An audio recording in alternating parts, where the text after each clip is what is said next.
More week left. That is right. One more week left of the regular season for the NHL, at least for the Arizona Coyotes.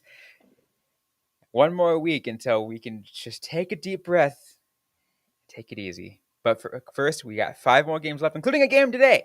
Arizona Coyotes and the Washington Capitals. We're going to break this one down on today's episode of Lockdown Coyotes. Your Locked On Coyotes, your daily podcast on the Arizona Coyotes, part of the Locked On Podcast Network. Your team every day.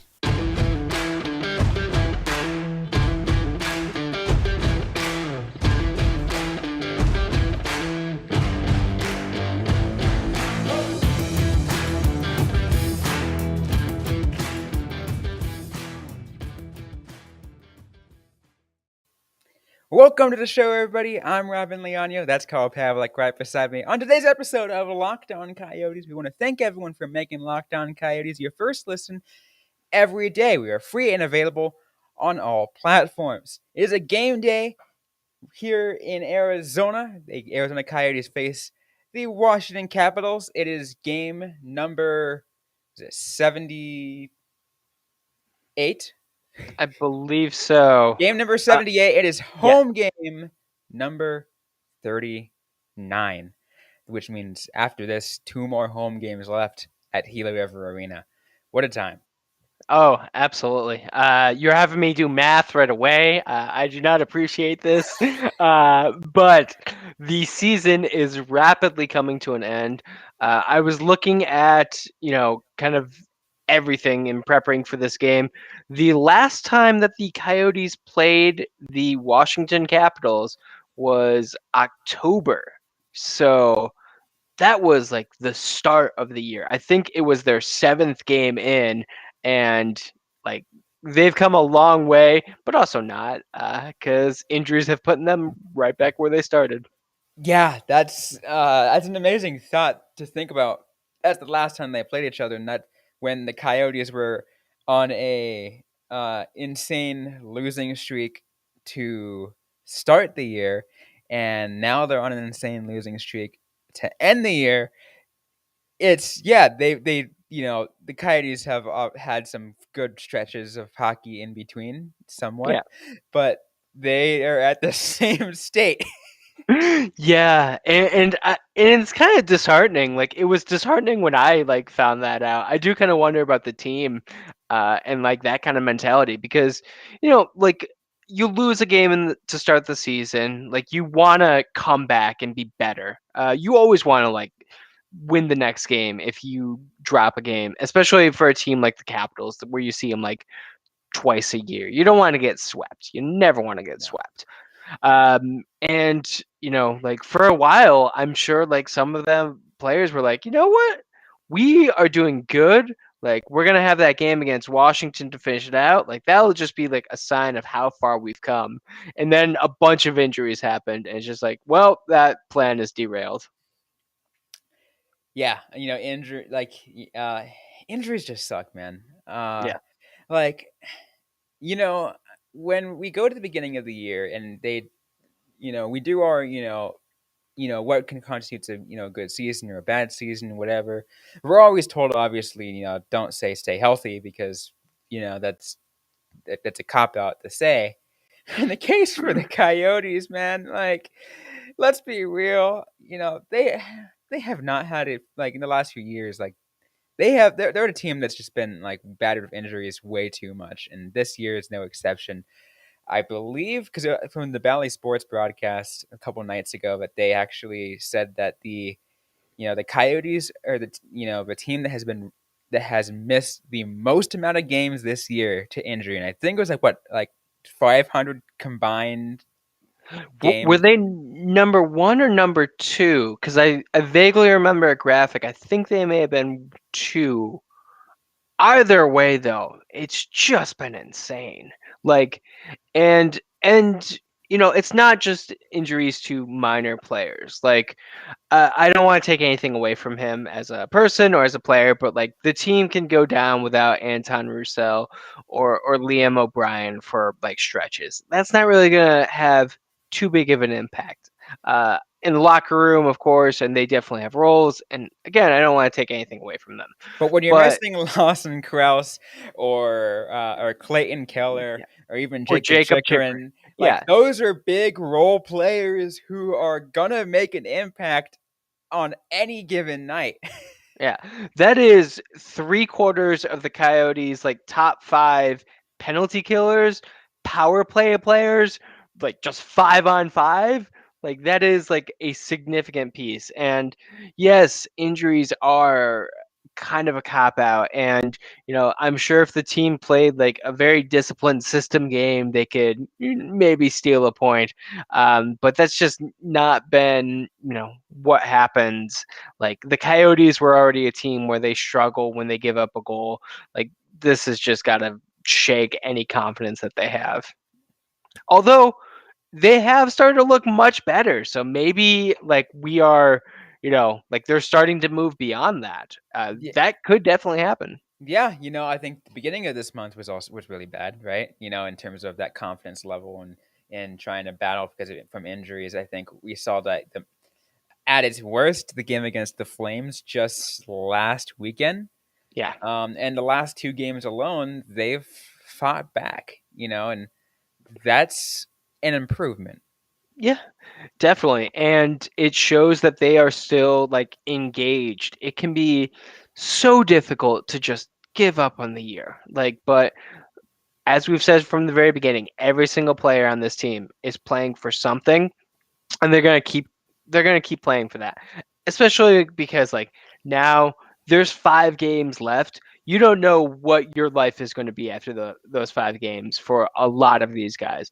A couple of them are signed past this year. They don't have much to worry about. I'm sure they would rather not finish on the wrong foot with their head coach, but for the guys who are like pending free agents, like they have a lot to play for. They have a lot to play for. They need to prove that they belong in the NHL. They need to prove that they still got hockey left in them. That they're able to play at the top level. And like you said, only 5 games to do it.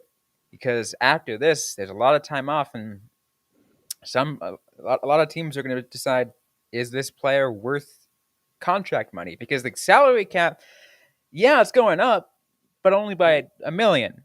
Yeah, Like, that's not a not that whole much. lot. Yeah, the NHL has still been hit hard by that thing that's happening right now.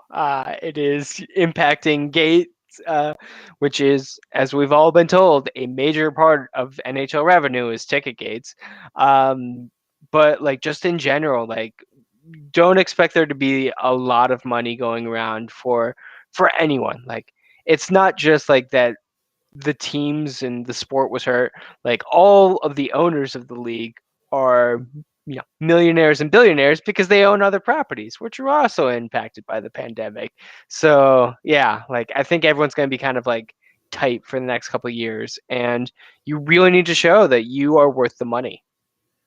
Absolutely. We'll have to see how that shapes up in the last few games, because it's going to be interesting, right? Because it's only 5 more games left for the Coyotes. 3 more home games, and I think home games is where you kind of get judged a lot, right? Because obviously you got a crowd behind you. That's also um, another big critic out there. Yeah, and the Coyotes did just announce their pricing for next year, and some people are People are concerned going about crazy this. about that. People are going crazy about the pricing. Right, kind of rightfully so. It is high. Yeah, Don't get me wrong. But did we not yeah. expect that? Yeah, no. As I tweeted out, my microeconomics professor at ASU would say, "Of course it's high. Your supply just dropped. When your supply goes down, pricing goes up." Let's And let's put it into perspective. How many people were at the game against the Blackhawks? Just under 12,000, right? yeah, That's good. The capacity is less than half that at yes, ASU's arena. yeah, So yeah. Like I do not think it's any big deal, and there has been rumblings that like there's going to be pricing set aside for students, which is a great thing that you should do when you're partnered with a university. And just from my experience working in events, like there's group ticket sales, there's all kinds of things. There's partnerships that need to be maintained. So I expect you're going to be able to find some cheaper tickets just because, yeah. But I don't think the pricing is that bad. No, well, but that we can have a much fuller discussion about that maybe like early next week or whatever when we have a little more time to kill. Yeah. But it's a conversation to be had, and obviously, you said we already have some thoughts on it. But anyways, we got to get back to the game. We're gonna do that in just a little bit. We're gonna talk about players that we have to watch out for, and a few other things that we are going to get to in just a moment. But first, a quick word from Carl. So I have a message from our friends at Built Bar, and that's, have you tried the Puffs? If not, you're missing out on one of the best tasting Built Bars. The Puffs are the first ever protein infused marshmallow. They're fluffy, they're marshmallowy, they're not just a protein bar, they're a treat, and they're covered in 100% real chocolate. You have all kinds of fan favorite flavors. You got yummy cinnamony churro, you got coconut marshmallow, you got my personal favorite, the banana cream pie. All really good. You're going to find one that you love. Built bars usually contain about 130 calories, 4 grams of sugar, 4 net carbs, and 17 grams of protein. Compare that to your average candy bar, which has 240 calories, 30 grams of sugar, and dozens of net carbs. You're going to see that the Built Bar is the better option. What I want you to do is go to built.com, use the promo code LOCKED15, and you can get 15% off your order. That's promo code LOCKED15 for 15% off at built.com. So let's get back to here on Locked On Coyotes as we preview Arizona Coyotes versus the Washington Capitals. The first of a back-to-back this weekend as we reach the final few games at Gila River Arena. This is the third to last, the next, and then second to last tomorrow. It's insane we're getting this close to the end of a long era for the Arizona Coyotes. And yet we're still on the second to last back to back. There's one more back to back. It feels like the season has been all back to backs. Yeah, the schedule just has not been kind to the Arizona Coyotes. No, no.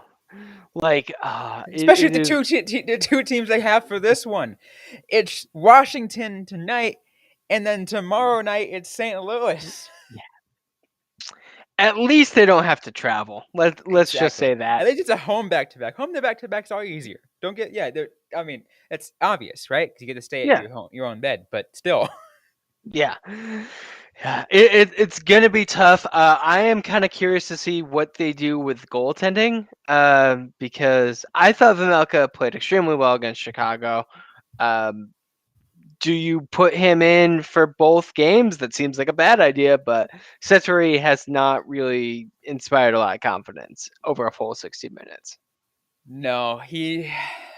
I mean, at what point do you still have to give him those reps though? Because like obviously you're not gonna do well if you're just kind of just bench him. Yeah, like he needs to be played. He can add something, and we have seen him string together, a few good stretches. But I mean, I just don't know. I don't want to throw too much on him because the team in front of him has also not been great. He did not really sign up to play for the Arizona Coyotes. I am kind of, wondering what would have happened if he stayed with the Toronto Maple Leafs. It doesn't seem like it would have been a good plan. That's an interesting thought, right? Because I, I had to keep reminding myself the fact that the Coyotes just claimed him off of waivers because of the freaking Europe rule. Yeah, yeah. It's definitely like it was an interesting move. I thought it was a good gamble. It didn't pay off, and They needed a goaltender because they got rid of um, Wedgwood in a trade, because they, just what a rebuilding team does, yeah, and they didn't want to put any more of a workload on Prosvetov because again, we're talking about that is we don't want to rush that dude. yeah. Yeah. Although, like, I do kind of wonder, since it is the end of the year, like, if it maybe would have been.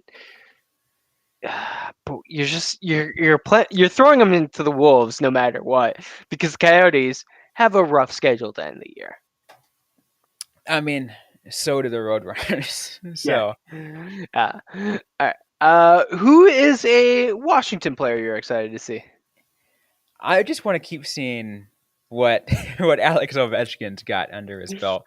We were talking Oh, before we started recording. What is he at? 50 goals now for the he hit year. 50. He hit 50, and this guy's on the tear. He needs only a little over 100 more goals to pass the great one. Like, Yeah. oh man. There was a great quote circling around, like it was a quote tweet from like 2013, and it was someone being asked, "Do you think Alex Ovechkin's ever going to hit 50 goals again?" And they're like, "Absolutely not." And it's like, "Oh, great! He And he only did did it so. 5 times after." Oh, more than that. More than that. I think it's 5. I counted, and then Oh, he really? came super close twice. Like he had a 49 goal season. He had 48 in a shortened season, I think last year. Like dude is on a tear. Like age means nothing to Ovechkin. I mean, when you have a record in your head, like in your sights too, like I'm pretty Yeah. sure that's motivating, right? You Yeah. know, and especially if the fact that Gretzky knows it too. Yeah. Yeah, and it's also like I'm sure for Alex Ovechkin, he sees that record as very easily attainable, and credit to him, he is absolutely correct. That is a very like attainable record. Like if I set like a record to be the best at anything, I'm just gonna say it. That's probably out of my reach. Alex Ovechkin like has the confidence to be like, yeah, I can do this. I can do this super early. Yeah.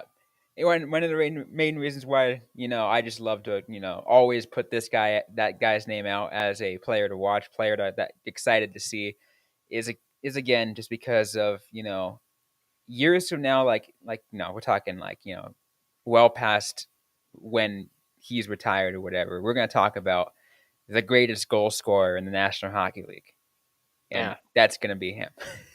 yeah.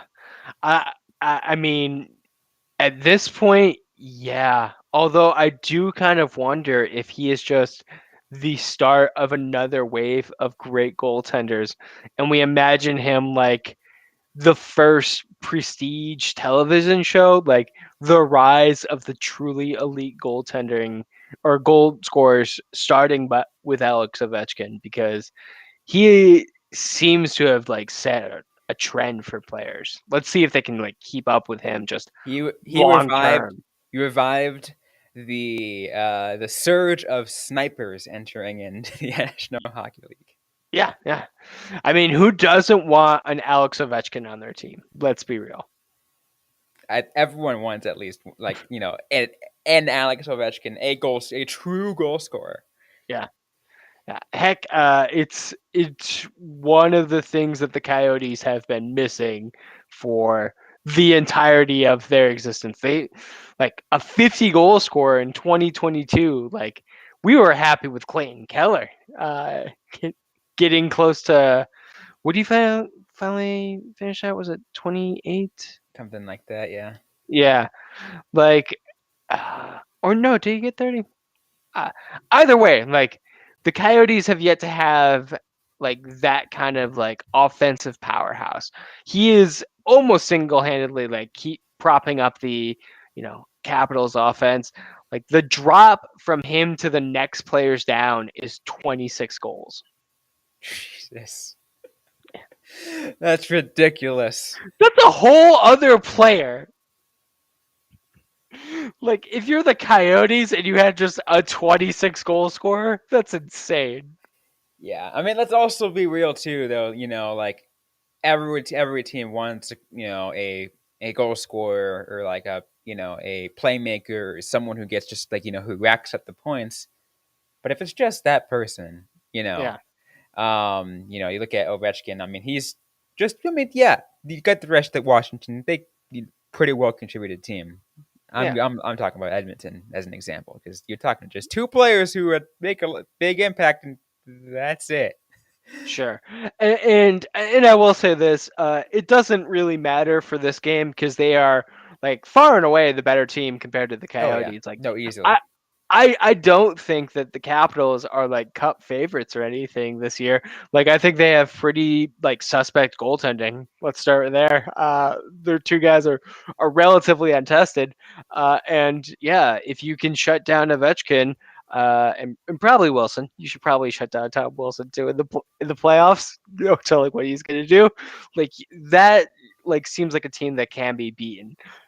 But none of that matters against the Coyotes because the Coyotes cannot do any of those things. They cannot like blow up this team and like take advantage of weak goaltending. They cannot shut down Ovechkin in a serious way. I don't think they can at least. No, unless Karel Milk comes out with these like acrobatic saves that is regular Yeah, tonight, it's just gonna be weird too much.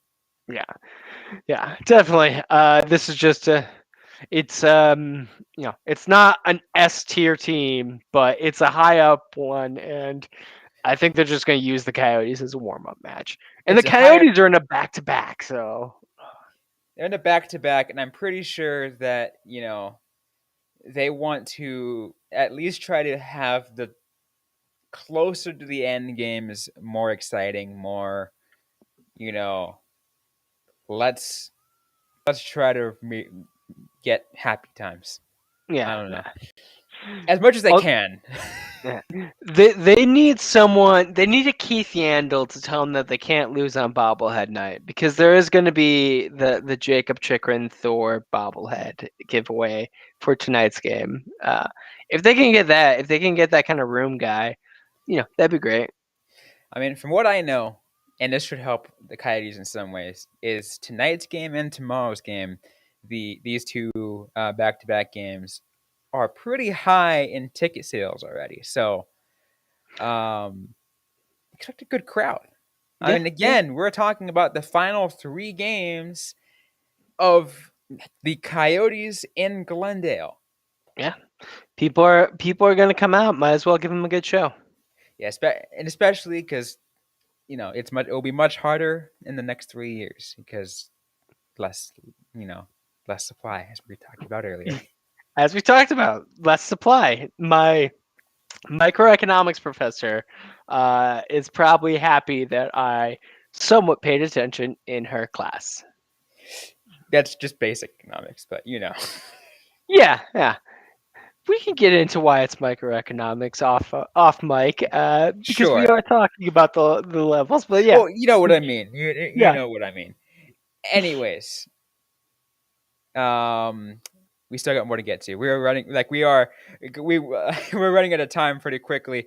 We got to get more to this episode. We're going to get to our BetOnline picks of the game in just a little bit. And speaking of BetOnline, I want to tell you guys about BetOnline.net. It is your number one source for all your betting stats and sports info.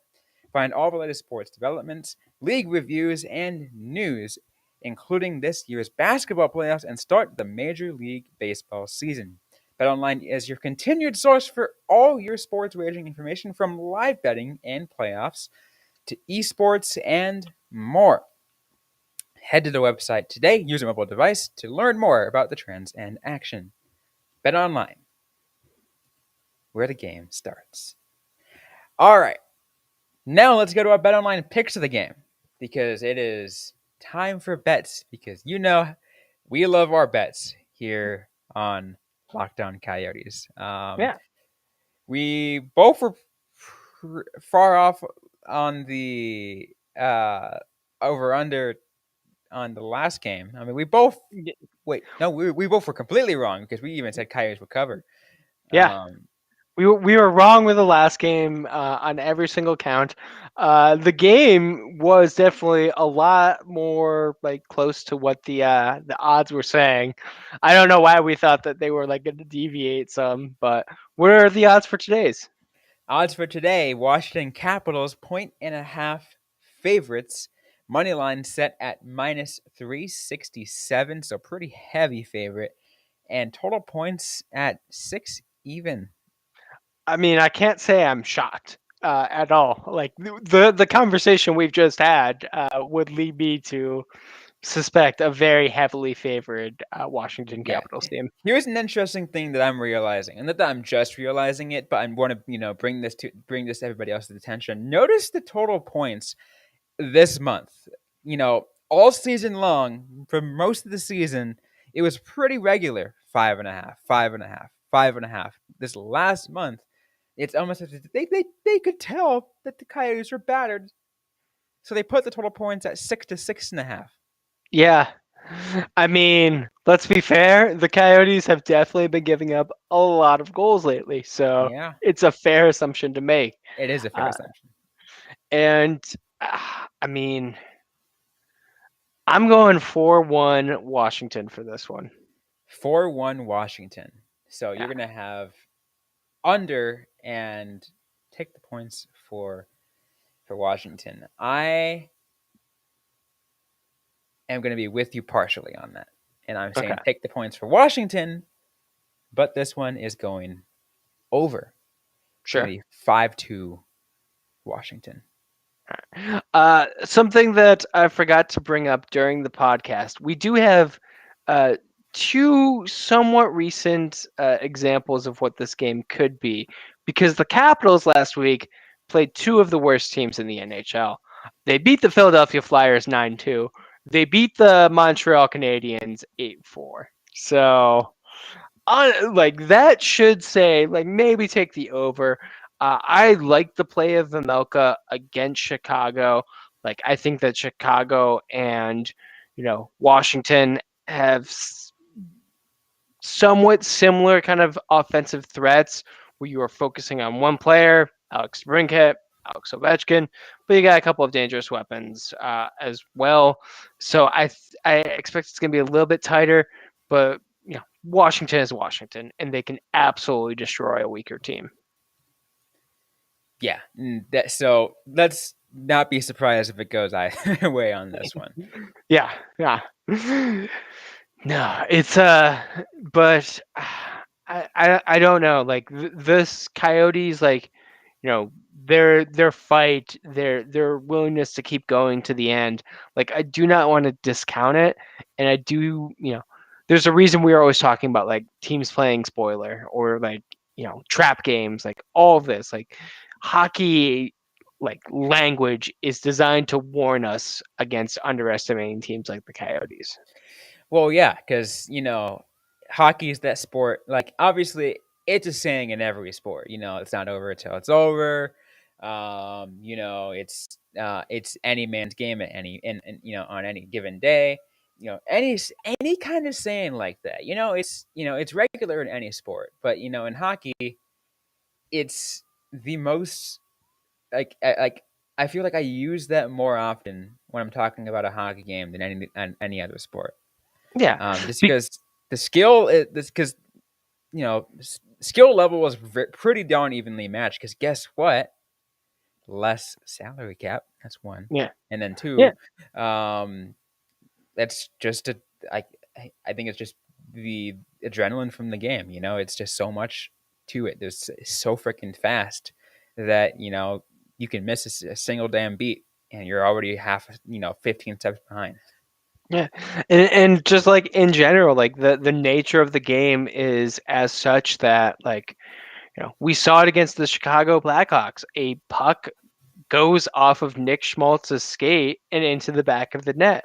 If it had hit in like any kind of like different angle or a different speed or just like missed his like skate entirely, like that's not a goal. Like, but the margin of error is just so like massive. Like anything could happen, and you really have no way of saying. Which is definitely one of those things where like you know, I'm always hesitant to be like, hey, yeah, the Washington Capitals, they had these two games against teams that are at the same level as the Coyotes, so expect them to have that same thing because that's just not the way hockey is. That's how it should be. Like, predictably, like the Washington Capitals are going to easily win this one, but hockey's dumb, so gotta account for the dumb. That's why I like the sport though, because I can go, I can point to any other sport. I'm not going to call out any other sports, like directly, but I've had moments when I'm just like, come on, this game is predictable. This team is going to win. Yeah, they really got to jazz them up. Like, jazz up all the other sports. Yeah, I wonder how to do that. Salary cap, maybe. Or, for my fellow Futurama fans, just switch baseball to Blurren's ball. Sure. Anyways, we're out of time on this episode of Lockdown Coyotes. Let's kind of wrap things up real quick. Once again, your score was 4-1. 4-1, and I said 5-2. So same margin, just essentially yours essentially goes under the 6-point total. Mine goes over. Mm-hmm. Although you could say no, don't just it's going to go 6 exactly, and you get your money back either way. But Yeah. anyways, that's it for today's episode. If you like what you heard, don't forget to leave a review, like, comment, subscribe if you get to already. We're available everywhere you get your podcast, including on YouTube. As a reminder, everyone, we are going to be having a live show on Saturday. Carl and I are going to be at Gila River Arena for the penultimate Gila River Arena game, which Mm-hmm. is going to be an exciting time. Whether it's going to be I feel like it's going to be a good crowd, going to be a good broadcast. Yep. Should be a lot of fun. But anyways, also don't forget to interact with us on social media. We're on Facebook, facebook.com/lockdown coyotes, on Instagram at lockdown coyotes, and on Twitter at LO_coyotes. I'm personally at Robyn_Leano. Carl Pavlock is at Carl Pavlock FFH. Interact with us, ask us a question we might answer right back, or on a future episode of the Lockdown Coyotes podcast. Thanks again, everyone, for listening to today's episode. Hope you guys are staying safe out there. Hope you guys are staying healthy. And don't forget to howl on.